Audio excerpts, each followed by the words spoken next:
Gravação iniciada. Boa noite a todos. Então, é uma honra a gente fazer essa atividade. Para essa atividade conjunta, SOBED-DEF, SOBED Goiás, Associação de Gastroenterologia de Brasília. A gente vai falar de um tema bem novo, né? Uma coisa bem recente, que a gente está começando a ver os primeiros burburinhos chegarem aqui no Brasil, né? Nesse aspecto. E a gente tem a honra de contar com a presença do professor Lix, né? Dr. Lix, que vai explanar para a gente esse tema, com dois debatedores aí que depois a Mirella vai apresentar, de Goiás e do Distrito Federal. Então, o Dr. Lix é professor convidado de endoscopia e coloproctologia da PUC-Camp, membro titular da SOBED, membro da Comissão de Prevenção de Câncer Coloretal da CIED, que é a Sociedade Interamericana de Endoscopia Digestiva. E, assim, nos deu a grande honra de estar aqui ontem conosco em Brasília, mostrando para a gente esses artifícios todos da inteligência artificial. Então, a gente teve a oportunidade de ter contato com o aparelho e aprender um pouquinho ali com ele. Foi muito bom. Então, é um amigo já que a gente está fazendo aqui em Brasília, né? Então, obrigada, viu, doutor Lix, pela sua presença, sua colaboração aí conosco. Boa noite a todos. Desculpa, doutor Lix. Eu queria, em nome da SOBED, agradecer o convite nessa parceria que a gente tem aqui com o DF, na endoscopia e da gastro. E eu queria falar para vocês como que vai ser essa conversa sobre a inteligência artificial, que, como a Juliana falou, é um tema assim, super interessante, que vai abrindo espaço, vai abrindo horizontes aí no nosso futuro endoscópico. Nós vamos fazer primeiro a palestra do Dr. Lix e depois nós vamos seguir com os dois debatedores discutindo temas, aí a gente manda perguntas, nós vamos nos interagir aqui, né, nesse momento. E o primeiro debatedor, nós temos dois debatedores, um de Goiás e um de DF. Eu vou apresentar o Dr. Reinaldo Falu, que é do Distrito Federal, fez a residência aqui em Goiânia, na UFG, de gastroenterologia, fez a residência de endoscopia digestiva no Hospital de Base do DF, é membro titular da Sociedade Brasileira de Endoscopia, gastroenterologista e endoscopista dos hospitais DF-STAR, Brasília e Águas Claras, e endoscopista do Hospital de Base do SET, SOBED. E o outro debatedor daqui de Goiás é o Dr. Ernesto Quaresma, que fez a graduação aqui na UFG, residência em cirurgia geral pela Faculdade de Medicina da USP, residência de endoscopia pelo HC, Faculdade de Medicina da USP também, especialização em endoscopia oncológica pelo ICESP, mestrado em ciências em gastroenterologia pela USP e é membro titular da SOBED. Então, é um prazer tê-los conosco. Nós vamos começar com a palestra do Dr. Lix e espero que tenhamos uma excelente noite. Bom, eu vou compartilhando a tela.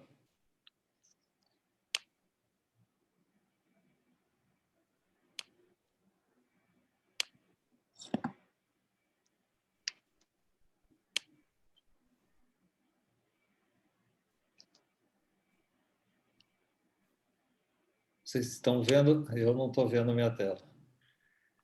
Lix, está aparecendo a tela inteira. Ao compartilhar, você pode selecionar só a apresentação, aí teria que depois clicar na apresentação para ela realmente ocupar a tela, tá? Tá bom. Eu acho que ela está no fundo, Lix. Você colocar o mouse lá no... É que eu não... Deixa eu só... Eu não estou vendo a gente está vendo toda a sua tela aqui. Agora apareceu. Ótimo, perfeito, Lix. Vocês estão vendo agora? Sim, está perfeito agora.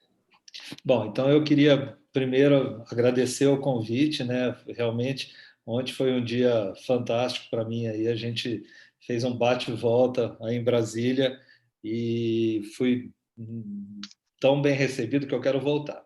E eu agradeço a todos, a Mirella, Juliano, o Reinaldo, o Técio. Reencontrei meu amigo Flávio Gima, que fazia tempo que eu não via, né? E a todos os outros, que eu não vou falar todo mundo, senão eu vou esquecer alguém, e a Fujifilm por ter patrocinado a Labormed, né? Esse encontro da gente aí. Então, o que a gente vai falar realmente não é um assunto novo para vocês, é um assunto novo para todo mundo. Quem tem mais experiência com isso no mundo considera ainda um assunto muito novo e a gente ainda vai ter muito que aprender e desenvolver. Esse é meu conflito de interesse.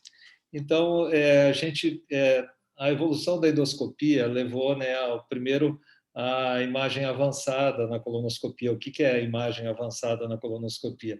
Ela tem dois tipos, né? A gente, primeiro, quando a gente fala em imagem avançada, a gente pensa em colonoscópios de alta resolução. A gente não pensa mais em trabalhar com colonoscópios de baixa resolução. E quando a gente pensa no colonoscópio de alta resolução, a gente também tem que pensar no monitor de alta resolução para dar a qualidade que o aparelho pode nos dar e o treinamento, que é essencial. Não adianta você tem muita gente que tem a tecnologia e não sabe usar. Então, há dois tipos, né? Baseada em corantes e baseada na cromoscopia virtual, digital ou eletrônica. E aí nós temos todos os tipos de cromoscopia e nós temos um outro passo, que é a magnificação da imagem, muito útil em alguns casos. E, por último, surgiu a inteligência artificial, que ela vem nos ajudar como uma ferramenta a mais para a gente realizar o nosso exame da melhor maneira, beneficiando o nosso paciente. Aqui no Brasil, a única que realmente entrou, que começou, a inteligência artificial, o CADAI da Fujifilm, e para isso a gente precisa ter o Eluxeu. O Eluxeu é um aparelho que foi um lançamento mundial, né? E porque todos têm acesso à mesma tecnologia. A diferença de outras companhias que, não falando mal, mas a gente não tem o acesso ao que o Japão tem. Então, aqui nós temos o mesmo acesso que os japoneses têm e isso ajuda a gente a desenvolver também. E ela já nasceu preparada para receber a inteligência artificial. Aqui é só uma amostra do que a imagem avançada já nos ajudava. Então, é um procedimento que a gente está fazendo com o aparelho com monitor de alta resolução, com o aparelho de alta resolução, com a imagem avançada, e aqui a gente já passou uma lesãozinha. Então, quando a gente já utiliza os primeiros recursos da imagem avançada, a gente já consegue ver muito melhor, muito mais adequadamente, essas mínimas alterações da mucosa, como a gente está vendo ali naquela preguinha. É uma alteração mínima, mas isso a gente tem que buscar. Se a gente não buscar essas pequenas lesões, e daí a gente vai demonstrar com a imagem avançada que essa pequena lesão é uma lesão neoplásica, né? um adenoma. Aqui a gente está utilizando o BLI,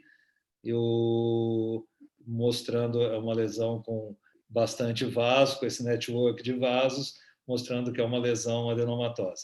E a gente utiliza sempre, como vocês tiveram a oportunidade de ver ontem, o ácido acético, que eu acho realmente fantástico, né? Eu sou talvez o fã número 1 aí do ácido acético. Aqui a gente vai estilar ele só um pouquinho para vocês verem como ele muda. Essa imagem que já é perfeita. A gente já definiu a lesão, mas aqui a gente pode ver muito mais os vasos, né? Um 2A da JNet do que as criptas. E daí, a hora que a gente instila o ácido acético, a gente consegue ver tão bem as criptas também do tipo 3L. Bom, aqui tem mais um, mas eu não vou perder tempo. Então, primeiro, o que é a inteligência artificial? Tá? Então, quando a gente faz esses 3 círculos aqui,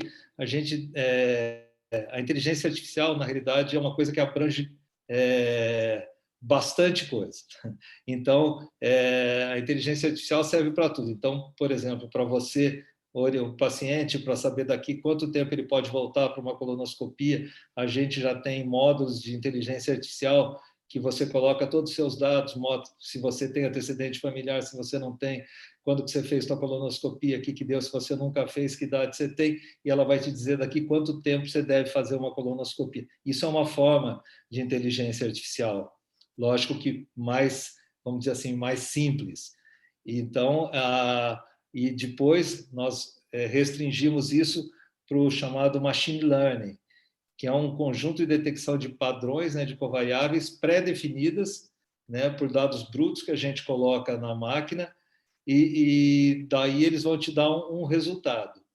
E depois avança para o chamado deep learning, que daí você coloca primeiro os dados, a máquina ela consegue produzir um próprio resultado que ela faz, ela não precisa que você fique colocando mais imagens para ela saber o que é um adenoma, o que é um hiperplásico. Ela vai ter os padrões dela, que ela vai definir a partir daquele começo que nós demos, e ela vai conseguir melhorar a cada vez que ela consegue fazer diagnóstico.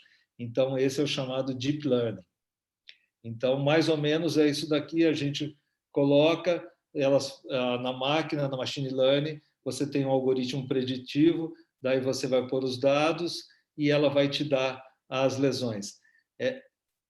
O Deep Learning, você dá os dados, ela tem esse algoritmo, você coloca, ela vai formatar os dados dela e vai dar um resultado muito mais avançado. Nós temos três principais jeitos de desenvolvimento da inteligência artificial, que é na detecção, chamado CADE, quando você faz o diagnóstico da lesão, então a caracterização da lesão é o CADE-X, e quando você tem o computador para você dar a qualidade do exame. Então, já se tem máquinas para você ter a qualidade do exame. Então, você mede se o Boston, durante o segmento que você está vendo, ele vai te dando se você está fazendo o exame adequado ou não. E a porcentagem até de mucosa que você está examinando. Então, você conseguir ver 90%, isso pode ser, no futuro, um índice de qualidade da colonoscopia. E quais os sistemas que nós temos? Então, os sistemas que nós temos aprovados são esses. Em 2020, entrou o EndoAid da Olympus, o EndoBrain Eye e o Cat Eye da Fujifilm.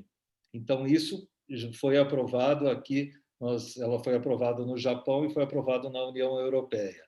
E depois entraram outros sistemas, cada um tem sua peculiaridade, mas cada um tem as características no que eles buscam são as mesmas coisas, tá? Alguns com significado um pouquinho maior que o outro e com alguns detalhes diferentes. Então, vamos falar um pouquinho da detecção. Então, é isso que a gente faz. Daqui é num exame normal de colonoscopia, a gente, ela tem um som, ela emite um bip quando ela vê um pólipo e põe esse quadradinho delimitando a lesão. Como vocês estão vendo aqui à direita, então esse quadradinho aqui ele já mostra para a gente aonde está o pólipo. E daí a gente vai partir para outras etapas da colonoscopia. E lembrar que a União Europeia, a Sociedade Europeia, né, a SGE, já em 2019 já punha com uma regulamentação falando sobre a inteligência artificial, que ela provavelmente ela deve ser incorporada à prática clínica desde que ela apresente os resultados satisfatórios na detecção. E por que é importante a gente ter? A gente, nessas duas etapas, na detecção e na caracterização, nós temos falhas. Tá? Nós somos seres humanos. Então, mesmo que você seja um expert, um endoscopista excelente, você, no final do dia, isso é normal, a gente está trabalhando o dia inteiro, cansado, 1000 coisas para fazer, você começa a ter um pouco de perda de atenção. Então, a perda da tua competência em fazer o diagnóstico. E daí isso leva a uma falha de detecção, perda de lesões, câncer de intervalo, que a gente teme tanto, né? E a gente sabe que isso, além de tudo, existe uma variação enorme nesse índice, no ADR, entre os endoscopistas. Mesmo da mesma instituição, nós temos vários índices. Na caracterização, o básico que nós usamos, ele já não é ótimo. Ele é subótimo, porque a gente sabe que a gente deixa de fazer algumas caracterizações tão importantes, principalmente quando a gente pensa no JNet 2B, tá? Então a gente acaba tendo uma perda de competência. Então tem uma falha na predição da histologia, isso vai levar a uma conduta inadequada e uma duplicação de custos, porque eventualmente nós vamos ressecar uma lesão que era cirúrgica e depois nós vamos ter que complementar com uma cirurgia nós estamos dando para o paciente um tratamento inapropriado. Então, quando a gente continua falando da inteligência artificial, ela ajuda, tá? Então, na detecção, a gente tem alguns estudos já randomizados, porque para a detecção nós temos que comparar a inteligência artificial com alguma coisa. Já na caracterização, nós não precisamos de fazer estudos randomizados controlados. Por quê? Porque nós vamos comparar com uma coisa que é cega, a histologia. Então, a gente não precisa. Estão dois tipos de estudos diferentes que a gente busca para ter os nossos dados. E a gente sabe que a caracterização, por exemplo, na endoscopia, na colonoscopia, ela não é perfeita. A gente tem uma média de 84%, mesmo só na diferenciação entre o neoplásico e o hiperplásico. Isso é média, nós sabemos que nós temos experts aí que tem 98%, 99%, mas a gente não tem o 100%.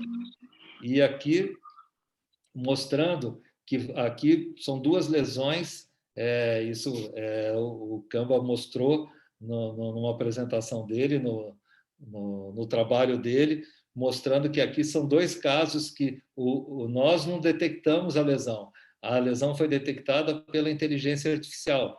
Então, assim, são lesões extensas e são lesões planas, que a gente achou que a inteligência artificial talvez não tivesse um adequado índice de detecção. E quando a gente compara, então, quando nós já tem na literatura 6 estudos randomizados controlados, então fez o Cesare Hassan, que é um dos caras que mais normatizam, escreve um monte de norma, é um dos que mais publicam, junto com o Repiste, na União Europeia. Ele fez essa meta-análise, comparando a colonoscopia, os pacientes que iam para colonoscopias com e sem inteligência artificial. E o que ele chegou é que o índice de detecção sem a inteligência artificial é de 25% e passou para 37% na média dos estudos, né, com a inteligência artificial, um acréscimo de 40%.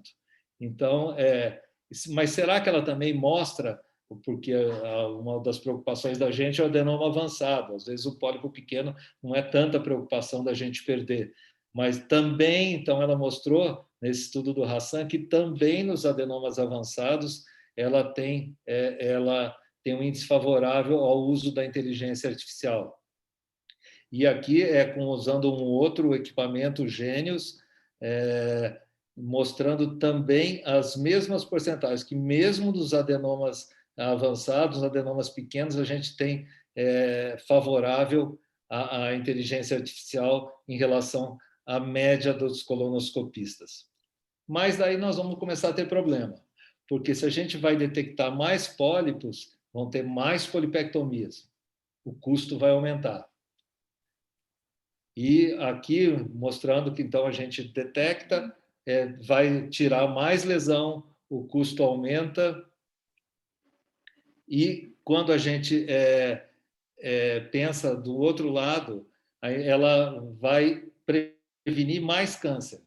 Nós vamos ver mais adenomas. Então, nós vamos ter menos câncer de intervalo. Então, nós já vamos ter um lado favorável para a inteligência artificial, que nós vamos diminuir os custos. E a gente tem que a inteligência artificial ela pode reduzir de 40% para 14% aquele adenoma que a gente deixou de ver. Ela não reduz para 100%. 20% dos pólipos que nós não vimos também não são detectados pela inteligência artificial.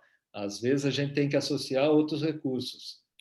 E agora vamos mudar para caracterização da lesão. Aqui é como a gente vê a caracterização da lesão. Uma vez que a gente viu o pólipo, é aquele pólipozinho lá que eu vi no início. Então, daí a inteligência artificial, você muda, é só a estratégia, você está usando o LCI, você clica no botão, passa para o BLI, e daí você vai ter quando completar esse círculo, o amarelinho é o neoplásico. Então, ela bota entre hiperplásico e neoplásico. É a diferenciação que o CAD-EYE faz, que já é muito importante para a gente. Então, aqui ela mostrou que você tem aqui um adenoma. Então, essa lesão deve ser retirada. E também o neoplásico para o não neoplásico. Tá? Aqui, só para mostrar como ela mostra a lesão aqui nesse amarelinho do lado e a posição que ela está na tela, então, para a gente não perder essa lesão. E na caracterização, alguns estudos mostraram uma acurácia de 94%. Alguns estudos mostraram que a acurácia é melhor usando a cromoscopia digital. Então, quando você usa o NBI e o BLI, você tem uma acurácia melhor. Quanto à magnificação de imagem, a gente não tem essa resposta. Se você precisa, mais para frente a gente vai responder um pouquinho isso, mas se você precisa usar a magnificação de imagem para melhorar a caracterização da inteligência artificial.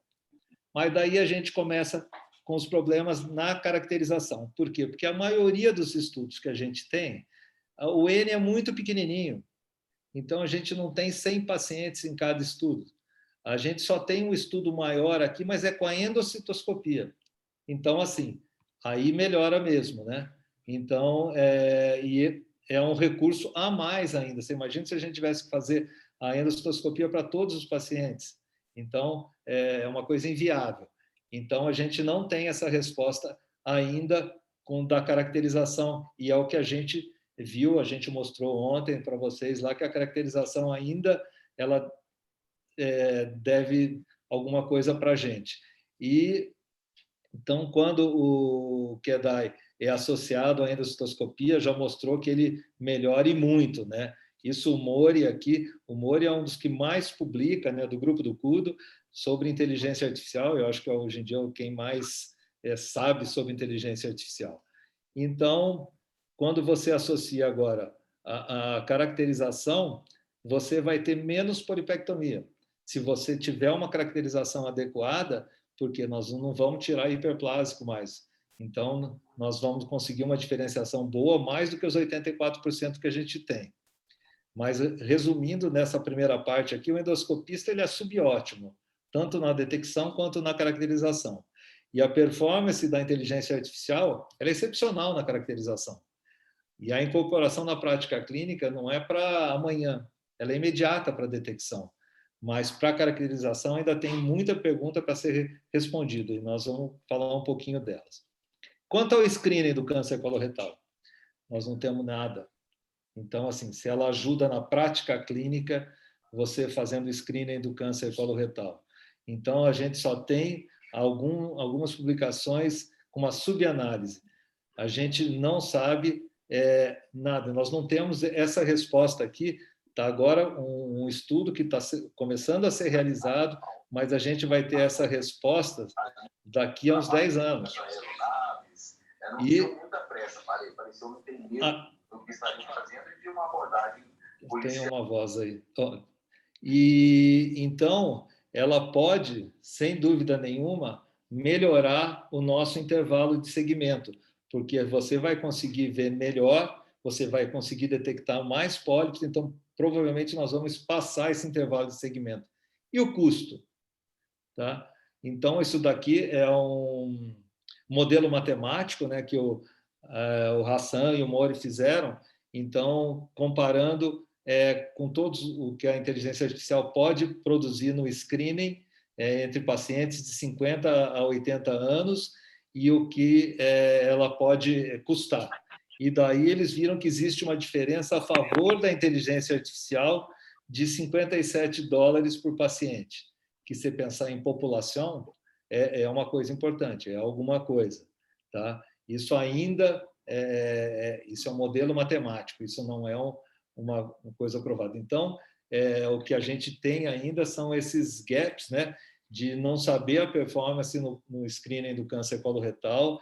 A gente não tem o efeito, a gente não pode afirmar sobre o efeito dela na prevenção do câncer coloretal e se ela é custo-efetiva. Isso a gente não tem essa resposta. Aqui são alguns estudos que estão em andamento para tentar mostrar se ela funciona ou não no câncer coloretal. Então, são estudos que não saem do dia para a noite, tá? Então, assim, como tudo que surge, a gente tem que esperar um pouquinho, ver, a gente sabe que para detecção ela é ótima. Agora, se na prática clínica o benefício total que ela traz, a gente não tem essa resposta. Mas é esperado que ela melhore os programas de screening de câncer coloretal, porque você vai ter mais uma média de endoscopista detectando mais ou menos o mesmo ADR.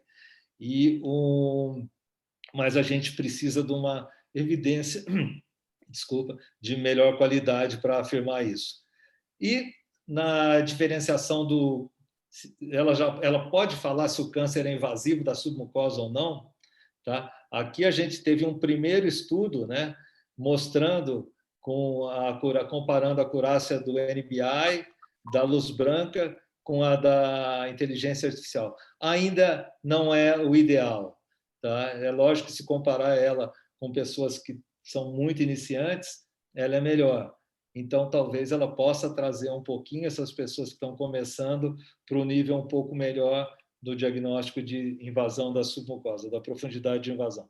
E aqui é só minha última coisa da aula, é mostrar o nosso grande amigo, né, o Dr. Tanaka e o Shiroaka apresentaram agora no Europeu esse trabalho que, para variar, ele está sempre na frente, né, de tudo, na parte de cólon e reto, mostrando se é um trabalho muito interessante, mostrando se ele funciona na NICE e no JNet, né, da mesma maneira.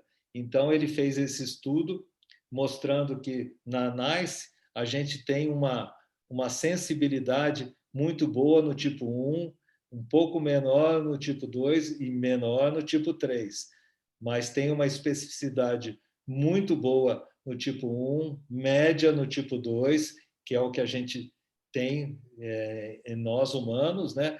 E muito boa especificidade no tipo 3. E eles têm um índice de concordância entre quem fez isso razoável para alguns e muito ruim para o tipo 2 da NICE. Mas, no total, é uma acurácia bastante razoável, né, do NICE com a inteligência artificial. Que eu comentei com vocês, a inteligência artificial ela aprende no deep learning com ela mesma. Então, é lógico que a tendência desses números é sempre subir. E daí ele comparou com o JNet. Com o JNet, a gente vê mais ou menos a mesma coisa. Olha aqui o valor preditivo positivo do 2B, a sensibilidade, especificidade, é mais ou menos o que a gente tem. Só que, assim, é aquela parte que eu falei. Você tem os mais novos, que tem esse índice muito, muito, muito baixo, tá? Então, ele pode chegar com a inteligência artificial no nível de nós, que já somos mais experientes, que ainda não estamos conseguindo melhorar. Mas, com o aprendizado da própria máquina, ela pode melhorar isso. E aqui é o que ele apresentou do JNet. E daí ele fala a favor do uso da inteligência artificial para melhor a gente estudar as lesões e nivelar as pessoas. E ele conclui que o desenvolvimento da inteligência artificial ela pode ser usada tanto na NICE quanto na JNet. Então, assim, como a gente tem aparelhos aqui que não tem a magnificação da imagem, tá? Que tem só o Near Focus, ela pode ser usada também. E aqui eu fiz algumas conclusões que os vários modelos de inteligência artificial e do Deep Machine Learning estão em evolução, que há uma heterogeneidade dos diferentes modelos e dados de treinamento. Tá? Então, o treinamento da máquina que a gente dá, as imagens que a gente dá, então, cada uma tem um tipo de treinamento diferente. E uma validação independente e prospectiva para cada sistema é necessária. Os guidelines, como eu mostrei lá, da SGE, ele recomenda o uso do QEDI para detecção e diagnóstico dos pólipos, e deve ser incorporado desde que tenha acurácia alta e reprodutível. validada pelos trabalhos prospectivos e multicêntricos de alta qualidade que ainda nós estamos tendo. Para a detecção, como eu disse, acho ela muito boa.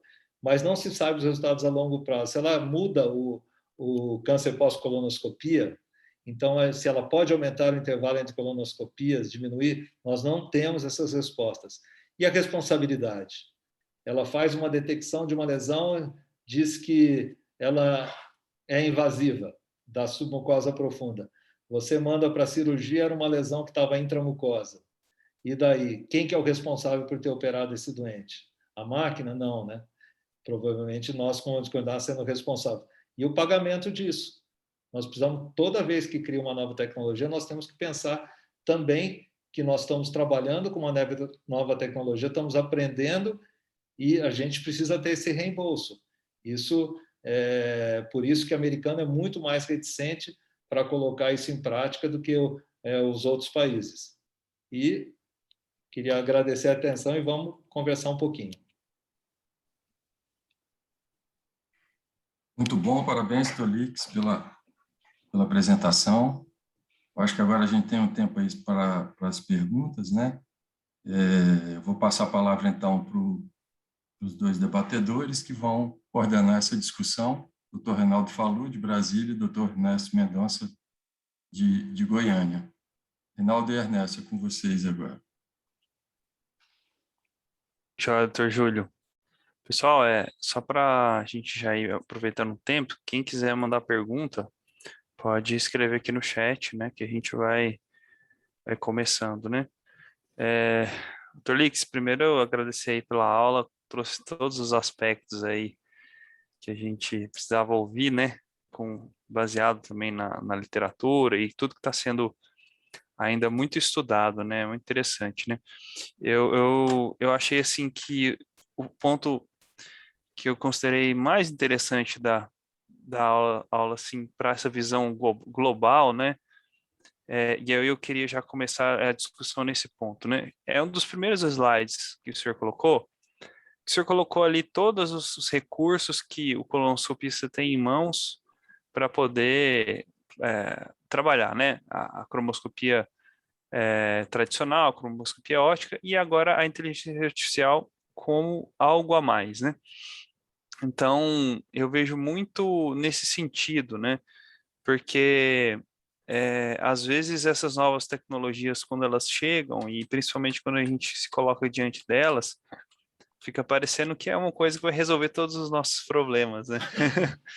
E na verdade não é assim, né? Eu penso que ela tem que ser vista como algo a mais, né? Que a gente pode utilizar na nossa prática clínica. E eu acho que o grande perigo mesmo é a gente pensar que ela vai substituir a boa formação do colonoscopista, né? Que ela vai suprir esse aspecto, né? E eu penso que esse é um perigo que a gente tem que estar atento com isso. Eu queria ouvir a opinião do senhor com relação a isso. Dizer que eu não tenho experiência, nunca utilizei nenhum sistema desse, só vi em congressos, né? Mas eu penso que para um colonoscopista muito bem informado, é um recurso a mais, né? Eu vejo dessa forma. A princípio, queria ouvir com relação a isso, assim, na prática, né? Como é que o senhor vê isso? E se já tem na prática clínica do dia a dia, como é que observou de diferença na rotina? Se houve alguma diferença na rotina? É isso. Bom, obrigado pela pergunta. Eu acho que é uma pergunta super importante, porque, assim, até então, todos os métodos que a gente tinha, né, cromoscopia, mesmo o LCI, o NBI, o BLI, você tem a cromoscopia mais a velha frase no final de todos os trabalhos. Ela é médico dependente, tá? Então, você tem que ter o aprendizado. E a inteligência artificial não é médico dependente. A inteligência artificial, não. Mas se o médico não mostrar a lesão para ela, ela não vê. Então, o que você disse é essencial. A boa formação. Fazer um cólon preparado. Os índices de qualidade da colonoscopia continua mesmo. Um cólon bom, bem preparado, uma técnica adequada, você tentar enxergar, fazer dupla visão do colo direito, ou fazer retroversão, fazer alguma coisa, usar aparelho de alta definição, isso a inteligência artificial não vai fazer para você nunca. Mas ela pode te dar no futuro um outro fator de qualidade. Tipo, você está tirando, acabou de tirar o exame do colo direito, ela mostra na hora para você, você não fez um exame adequado. Ela te mostra, você viu 60%. Talvez ela te corrija em tempo real. Então, ou o colo estava sujo, volta ali e aspira, sabe? Assim, ela não vai falar volta ali e aspira, mas ela vai te mostrar que o colo estava sujo, então, que ela não viu adequadamente. E você vai ser obrigado, entre aspas, né, a mostrar para ela.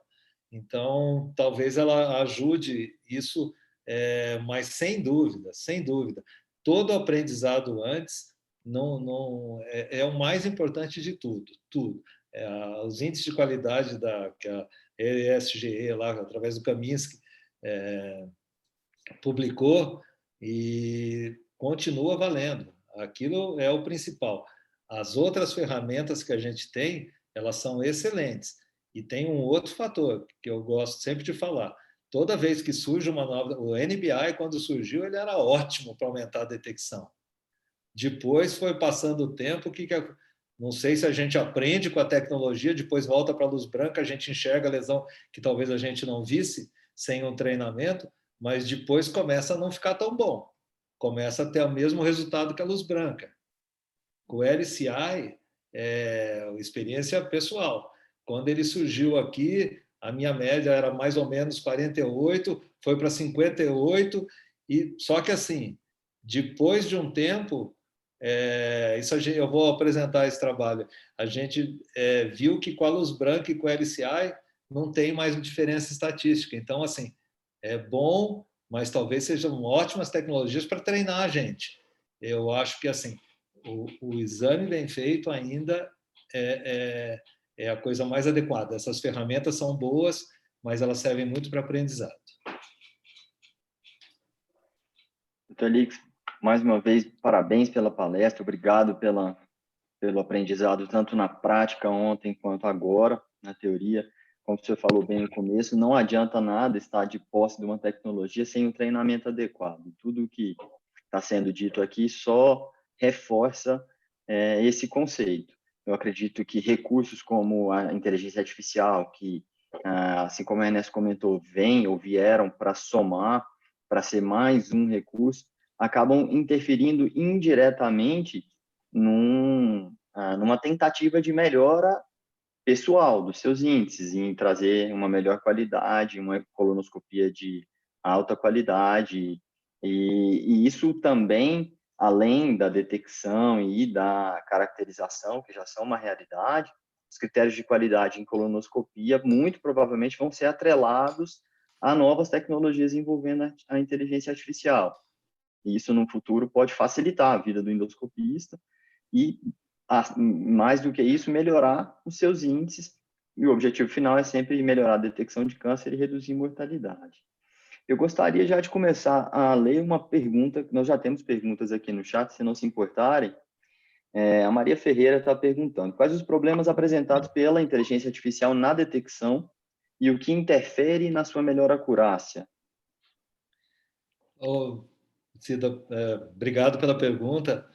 É um prazer você estar aqui assistindo, eu que tenho que assistir você, mas então eu acho que é exatamente isso que eu falei. Assim, primeiro, a gente precisa de ter tudo, mostrar a mucosa, é o que interfere na detecção. Se eu puxar o aparelho rápido, a inteligência artificial não vai falar volta lá.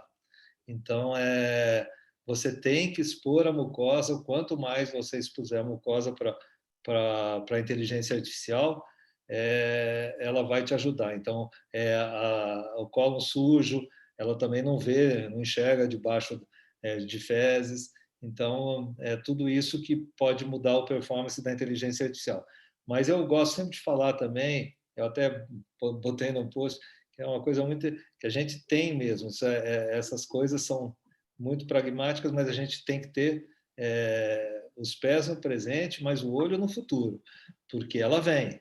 E uma das frases que eu ouvi num congresso aí da WO, que eu também achei muito bacana, que a inteligência artificial não vai substituir o endoscopista, mas provavelmente o endoscopista que estiver usando a inteligência artificial vai substituir o endoscopista que não estiver usando. Então, a gente tem que pensar nisso. Maravilha, Dr. Lix.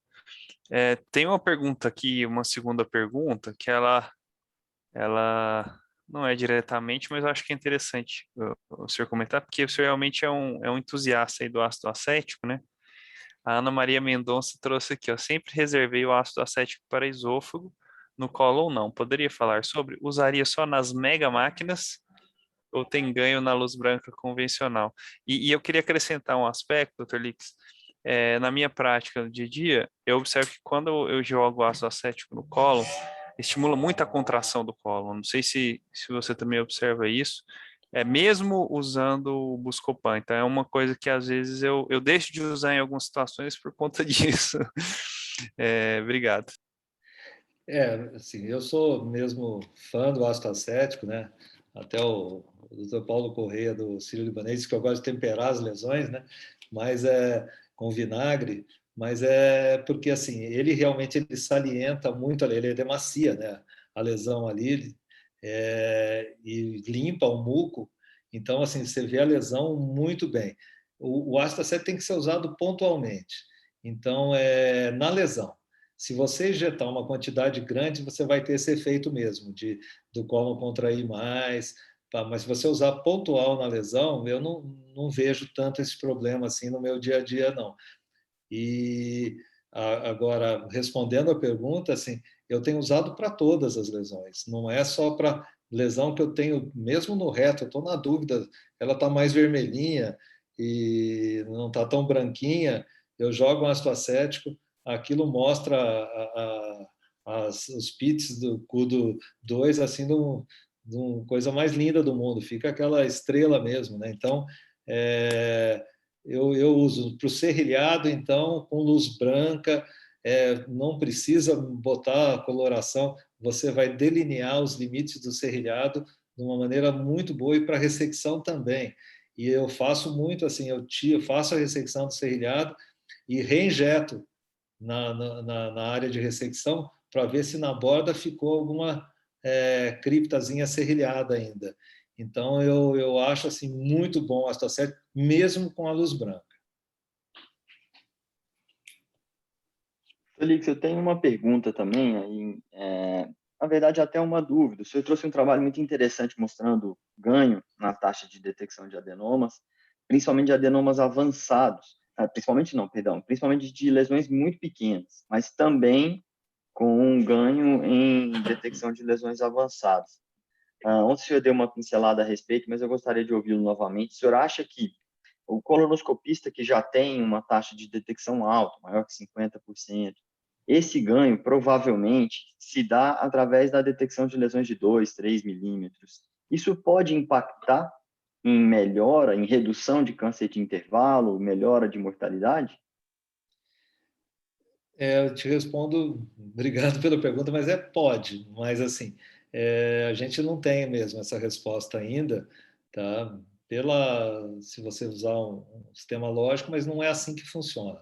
A gente realmente precisa de trabalho, muita coisa que a gente tinha a certeza absoluta, né? O úlcera duodenal se operava, a gente tinha certeza absoluta que a gente está fazendo melhor com as vagotomias gástricas proximais.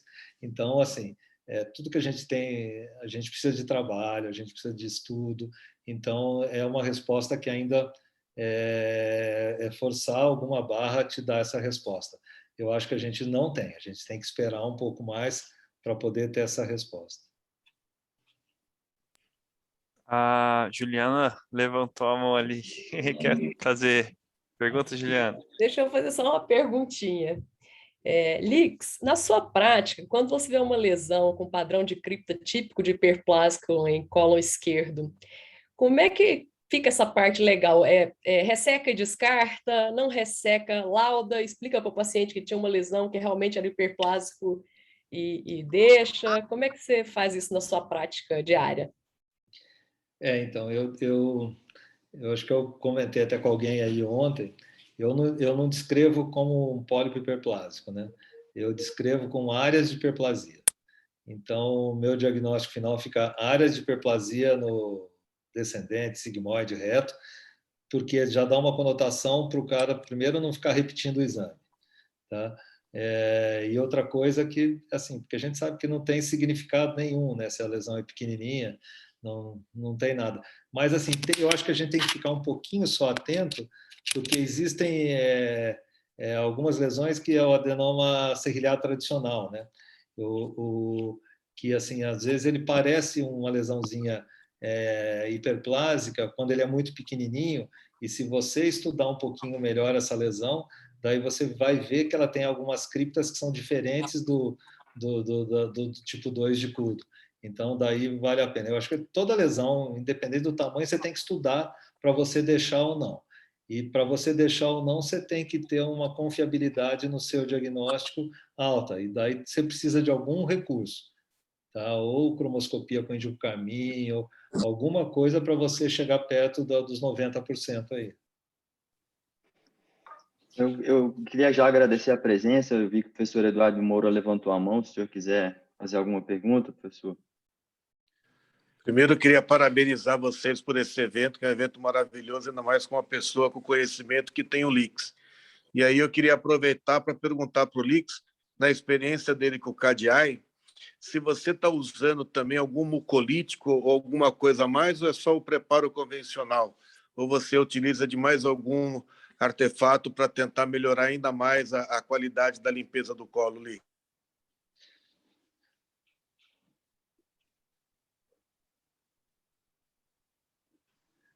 Edu, você ficou mudo no final. Primeiro, é uma honra você estar aqui. Não tem nada que aprender comigo, Imagina. eu não uso, não. Meu preparo do cólon, a gente, graças a Deus, a gente tem um índice de qualidade de preparo aqui muito bom. A gente faz uma ficha para todo doente e o preparo é um pouco individualizado. Não é igual para todo mundo. E tem alguns critérios que eu dou um pouco a mais, um pouco a menos, e sempre dividindo dose, né? E uso o sócimeticona no final do manitol. Eu uso o manitol, né, no dia do exame, e dou 100 gotas de meticona junto com o último copo do manitol. E a gente tem um preparo bem adequado. E se eu tiver alguma coisinha, daí eu lavo na hora mesmo.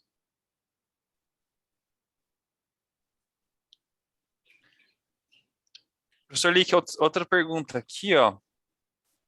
Tem também da Maria Ferreira. Em um treinamento que fiz, folículo linfóide foi marcado como lesão neoplásica. Já aconteceu com você? Então, eu até acho que mostrei um videozinho para vocês ontem, de um serrilhado, o serrilhado, atualmente, ele não diferencia. Ele dá como hiperplásico, não dá como neoplásico. Daí, eu tenho a minha boa mania de jogar o ácido acético. É muito bacana. Na hora que você joga o ácido acético, ele muda do hiperplásico para o neoplásico. Todos os serrilhados. Eu já fiz vários serrilhados, então tipo assim, estou na dúvida, né? Ela não tem esse banco de dados, ainda mais ácido acético não tem no treinamento dela, né? Então eu acho que ela fica. Agora, folículo linfóide sem dúvida, assim, a caracterização da lesão, eu acho, é um problema. Eu tenho bastante assim, eu confio atualmente muito mais em mim do que no diagnóstico da máquina, tá? E você precisa, para a máquina, você precisa uma aproximação adequada. Então, nem sempre a gente consegue. O pólipo, às vezes, está meio de lado para a gente. E a máquina, se você não te puser de frente à lesão, ela vai te dar outro diagnóstico. Uma lesão tipicamente neoplásica, com PIT 3L, ela vai te dar como hiperplásico. Então, assim, é mais um detalhe. Eu acho que isso aí vai evoluir. Eu não tenho dúvida que vai evoluir, mas, por enquanto, a caracterização eu acho que não está muito 100%, não.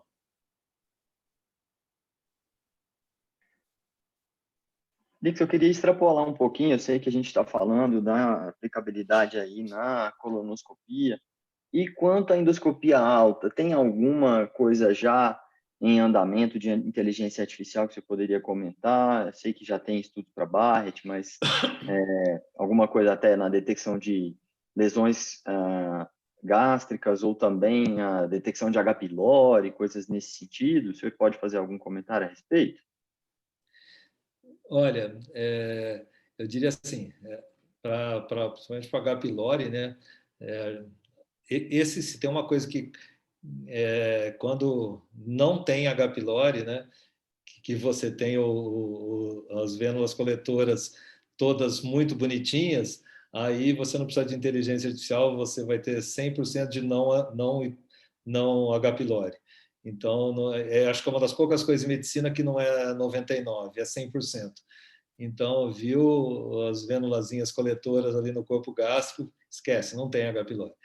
Então, não precisa biopsiar, não precisa fazer, não precisa nem pesquisar. Então, agora, na inteligência artificial, para a parte alta, ele já tem para o Barrett, né? Como você falou, é uma acurácia mediana ainda, assim, por volta de 85%, para falar se é displásico ou não displásico. Tá? E para o estômago já tem alguns trabalhos para câncer precoce, mas assim, ainda deixa muito a desejar, porque é como tem para cólon, que eu não citei aqui, para retocolite. Então, para doença inflamatória intestinal já tem também inteligência artificial, mas você imagina a dificuldade que tem, porque assim, você alimentar a máquina com casos e o estômago, como os cólons com doença inflamatória intestinal, ele tem muita inflamação em volta, muita distorção das criptas. Então, assim, como para a gente é difícil, para a inteligência artificial também é mais difícil. Mas a tendência é que isso realmente é o que eu falei. Com o próprio aprendizado dela, isso evolua. Mas ainda é incipiente. Mas eu não tenho dúvida que vai chegar lá. É uma questão de tempo, uma questão de desenvolvimento melhor das coisas, mas tem sim. Felix, pela nossa discussão aqui, está ficando cada vez mais claro, assim, que me parece que por mais que o conceito da inteligência artificial seja um conceito de que independe da inteligência humana, na verdade ela é totalmente dependente, né, da nossa inteligência, do nosso conhecimento e da nossa experiência, né?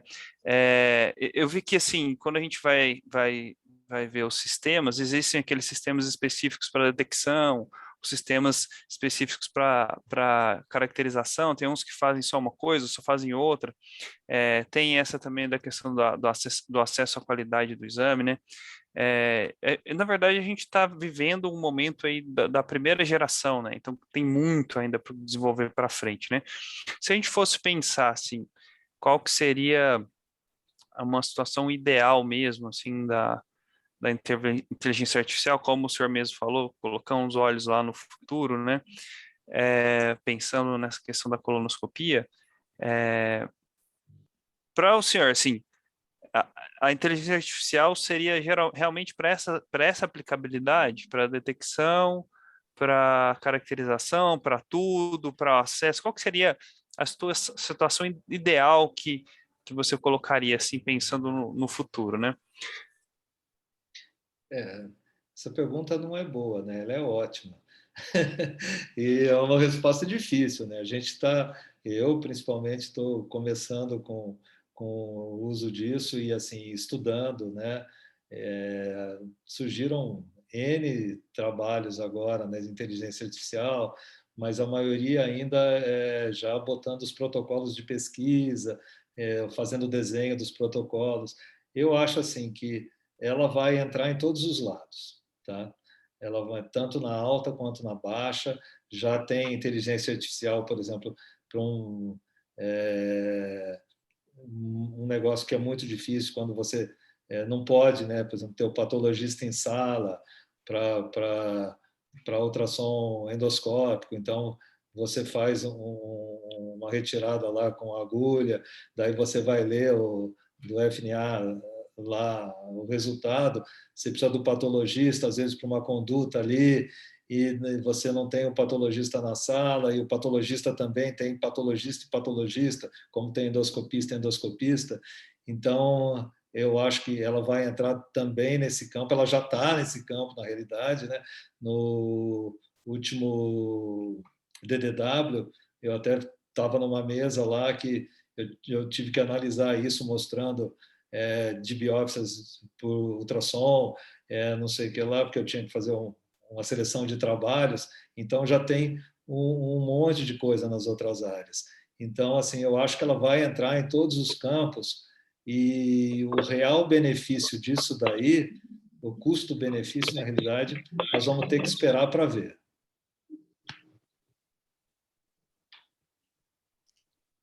Muito bom, muito bom. Mais alguma pergunta? Acho que o pessoal parou de fazer pergunta aqui. Uma das dúvidas que... Hã? Mirela aqui, deixa eu só fazer Opa, nossa presidente de Goiás aqui. Vamos lá, Mirela. um questionamento rápido do dia a dia para o Dr. Lix aí. Nós conversamos muito do uso do ácido acético como um auxílio importante na inteligência artificial. Tem espaço para outro corante, que a gente usa também na prática clínica da colonoscopia, às vezes da endoscopia, azul de metileno, índico carmim, ou a gente fica só no ácido acético e esses outros corantes podem atrapalhar ali a visão na inteligência artificial? Como é que fica aí esse questionamento? Obrigado pela pergunta, Fernanda. Mas a gente não tem esses estudos ainda usando escolha nem o ácido acético, assim, foi só uma opiniãozinha minha, pelo amor de Deus, não leva isso como uma verdade.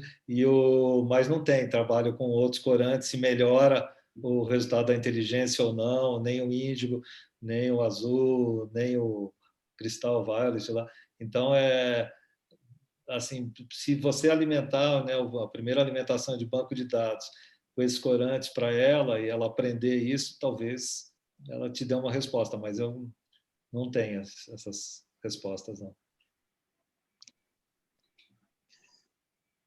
Eu vi que o Harish fez uma pergunta agora. Harish, se você está por aí, quiser fazer pessoalmente essa pergunta, se quiser que eu a leia aqui.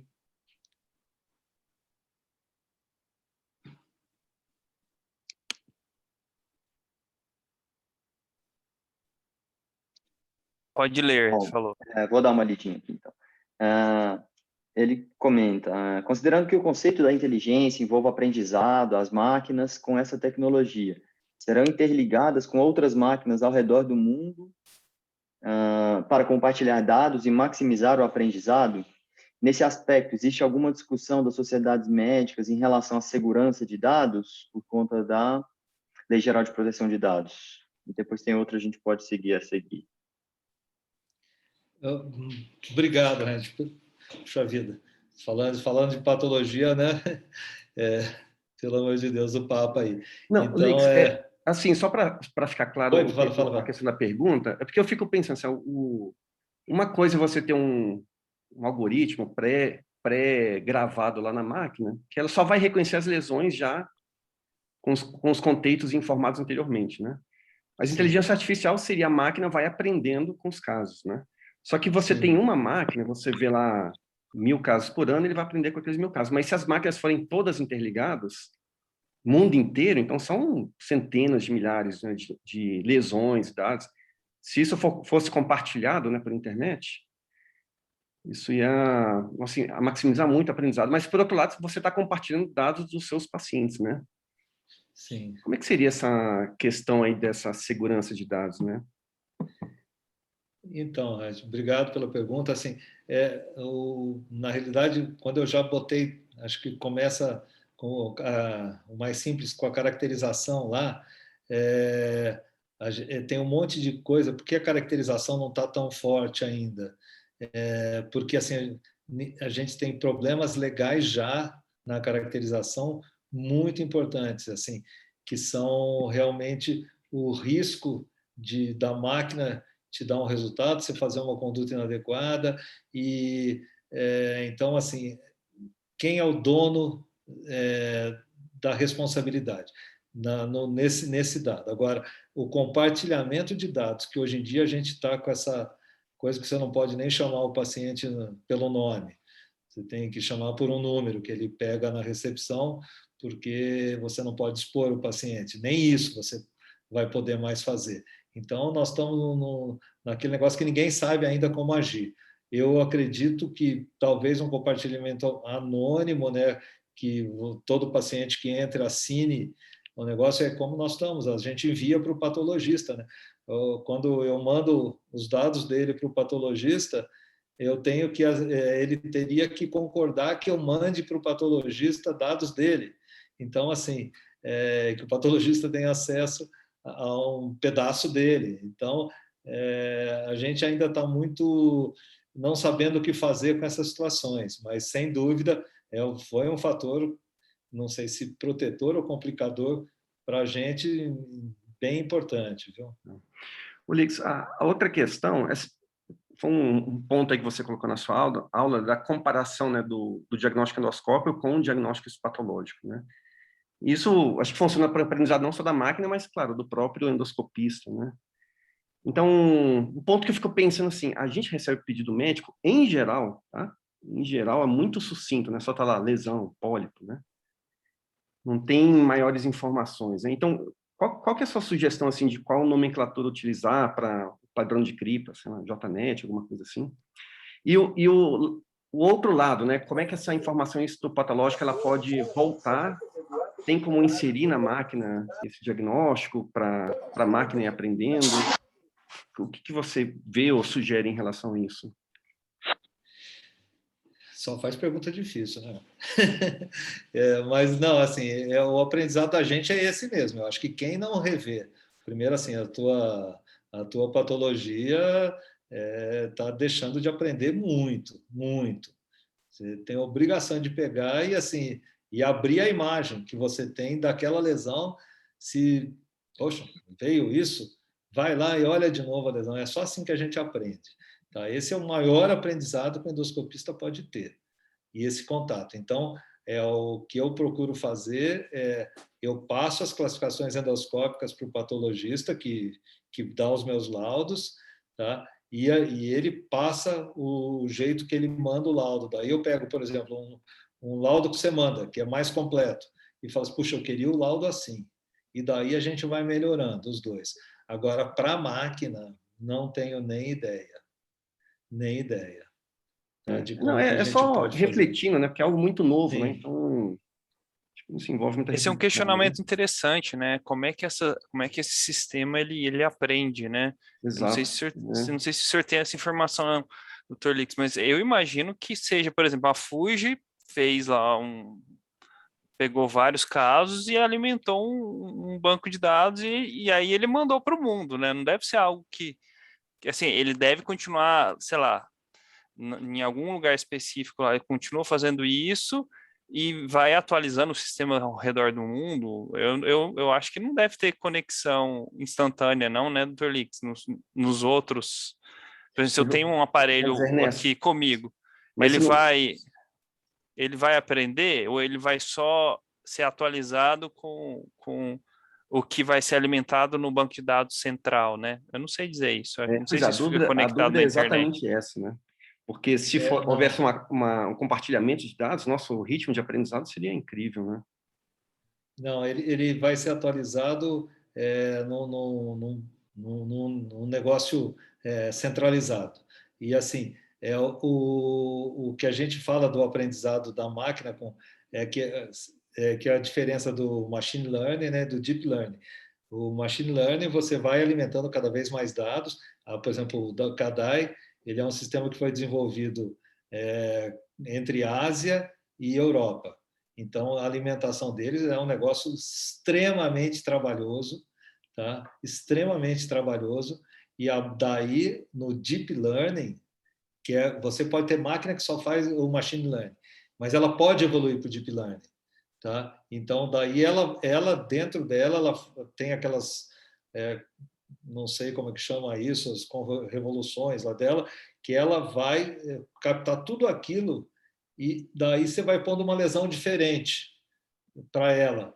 não é nenhuma das que ela tem ali. Ela vai tentar proximidade, ela mesma vai fazer o diagnóstico com o que ela já tem de dados dentro dela e que ela processou uma imagem. Então, ela vai pegar aquela lesão que ela ainda não tem esse dado e ela vai fazer um diagnóstico baseado nos processamentos internos da máquina. Então, esse é o Deep Learning. Então, realmente é uma evolução. Não é que assim, não é eu estou fazendo aqui, vou vendo coisa e a máquina vai ganhando meus dados, não. E porque eu nem falei para a máquina o que eu acho, né? Então, ela não sabe o que eu acho. Então, mas assim, sem dúvida, um banco é que nem esse problema que a gente está falando aqui da caracterização. Ela vai melhorar primeiramente com uma realimentação de mais imagens, tá? De mais dados numa central, e daí vão reatualizando as máquinas. E provavelmente essas máquinas, daí vai entrando outros softwares, não sei se dá para colocar na mesma máquina, da qualidade, de outras características da máquina. O QDAI não tem como medir a qualidade, mas os gênios lá da Medtronic já tem. Então, assim, existem outras que têm. Mas eu acho que vão tudo concorrer para a mesma coisa, né? O Lix, pelo que eu entendi, só complementando aí o Heidt, a inteligência artificial é a máquina com função cognitiva e tudo é através de algoritmos. E geralmente esses algoritmos são modelos matemáticos. Então você vai usar comprimento de onda, coloração, a luz, a intensidade da luz. Então isso tudo é o humano que programa a máquina, né? Então, sim, não existe um aprendizado, a máquina não aprende, o humano aprende e instrui a máquina, e ela só repete, né? Ela não vai errar. No Deep Learning, ela começa a criar outros caminhos... Outros algoritmos secundários? Outros algoritmos secundários. É esse que por isso que é o Deep Learning, né? Ela cria algoritmo, ela mesma cria algoritmo. Você dá os primeiros...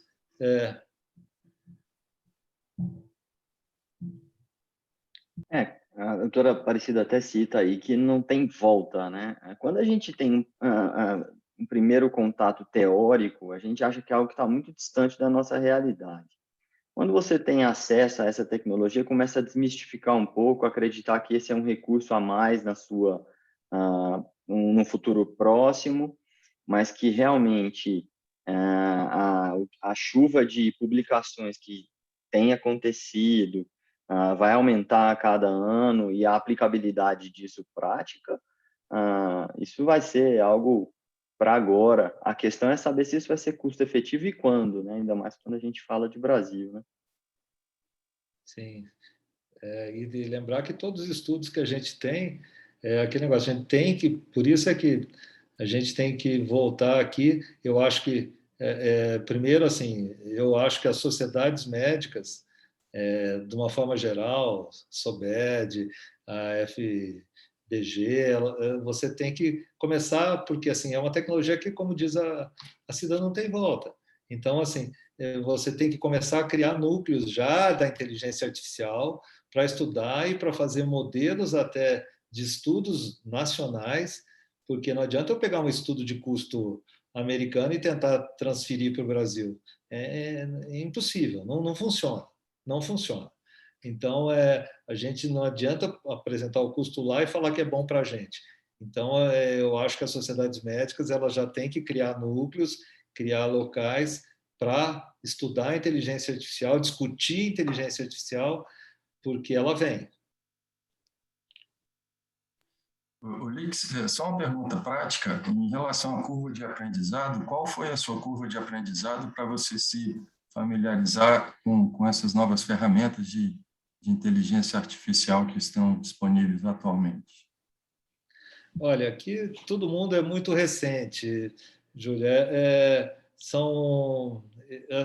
Você, assim, na realidade, você continua fazendo o seu exame do jeito que você faz. O que você já tem de qualidade, que você conseguiu com outras tecnologias, ou com você mesmo, com a luz branca, você vai só ligar a máquina e ela vai... Então, assim, no começo, a gente brinca, né, de ficar disputando com a máquina. Ah, eu vi primeiro, eu não sei o que é lá o pólipo. Então, assim, é uma coisa bacana. E depois você começa principalmente no final do dia, você faz as manobras bonitinhas para expor o cólon e você já deixa a máquina olhar um pouco mais, mas você olha também, tá bom? Uma das coisas que os estudos, as discussões quando a gente vai ler, a gente fala que um dos problemas é a distração que o sistema pode oferecer, né? De ter alguma coisa apontando na tela e às vezes você deixa de prestar atenção no outro ponto ali do exame. Outra coisa é justamente esse ponto, né? De às vezes você relaxar a sua forma de fazer o exame, porque você sabe que vai ter a máquina olhando para você. Como é que é isso daí, Dr. Lix? Assim, olha, eu continuo fazendo meu exame, mas eu não tenho dúvida também, assim, que provavelmente eu também, no final do dia, perco um pouco a performance. Por mais que você fique ligado, por mais que você ache... E assim, e tem uma coisa que, olha, às vezes você não está sozinho na sala. E é normal aparecer uma conversa, né? O anestesista, o técnico que está te ajudando. Então, assim, isso é um ponto de distração da gente. A gente teria que estar focado 100%. Então, talvez nesses momentinhos também, isso é subjetivo, isso eu estou achando, inferindo.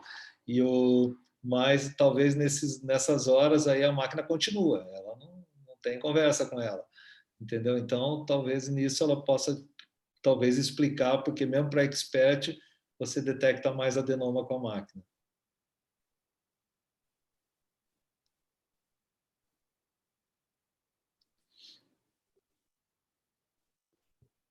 Mais alguma questão, gente?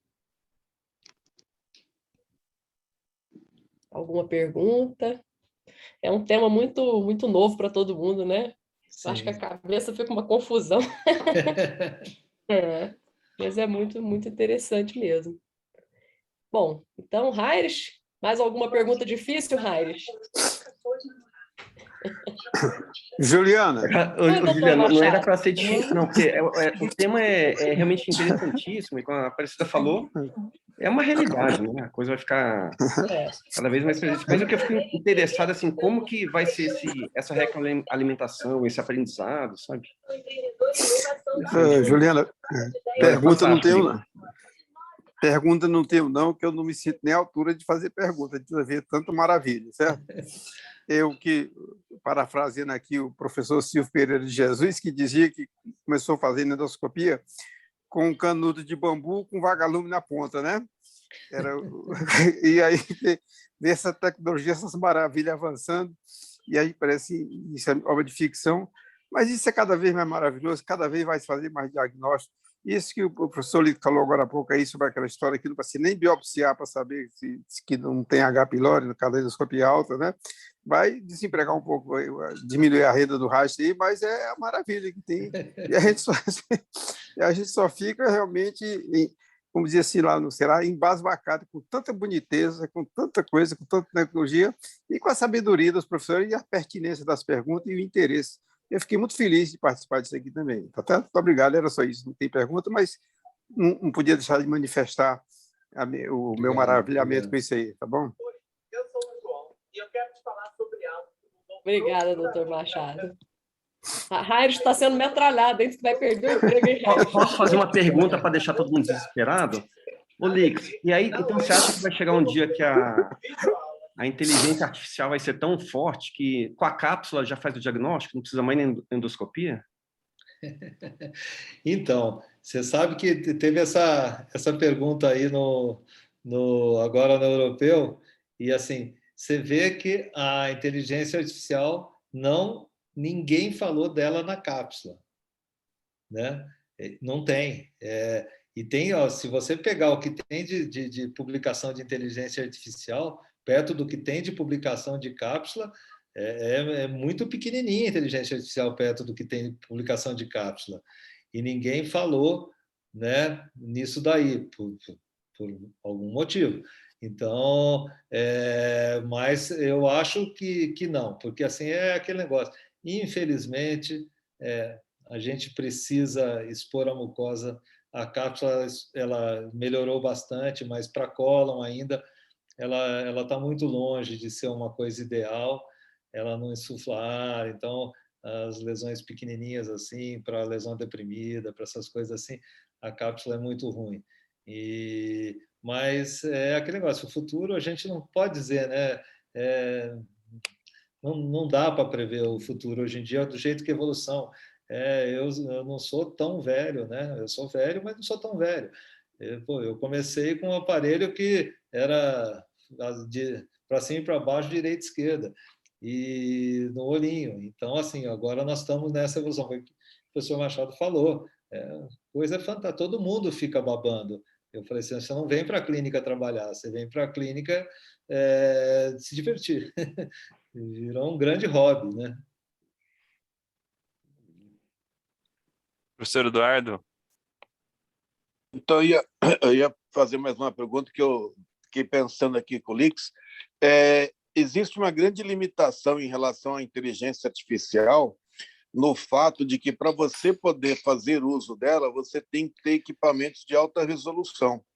Então, há pouco tempo atrás, envolvido aqui no projeto de inteligência artificial, eu conversava com as diferentes empresas, já são várias empresas que têm diferentes softwares de inteligência artificial, da possibilidade de isso ser utilizado também em equipamentos de baixa resolução para poder ajudar as pessoas nas várias cidades do Brasil inteiro, dos países mais pobres. E isso me parece praticamente impossível. Você não vê isso como uma grande limitação a nível de países em desenvolvimento, Lix? Eduardo, sem dúvida. Aqui, vamos pensar no Brasil, né? O Brasil é muito grande. A gente, quando está aqui numa reunião dessa, nós estamos deixando 1 milhão de pessoas, talvez uma maioria, que não tem nada desses recursos, estão ajudando pessoas lá nos cantinhos mais remotos aí, e assim, não vem. As companhias que fazem a inteligência artificial, elas também querem vender equipamentos. Então, assim, eles não vão produzir um software para você poder usar num aparelho que eles não querem mais no mercado. Então, sem dúvida, eu acho que é uma coisa assim, não inclusiva, né?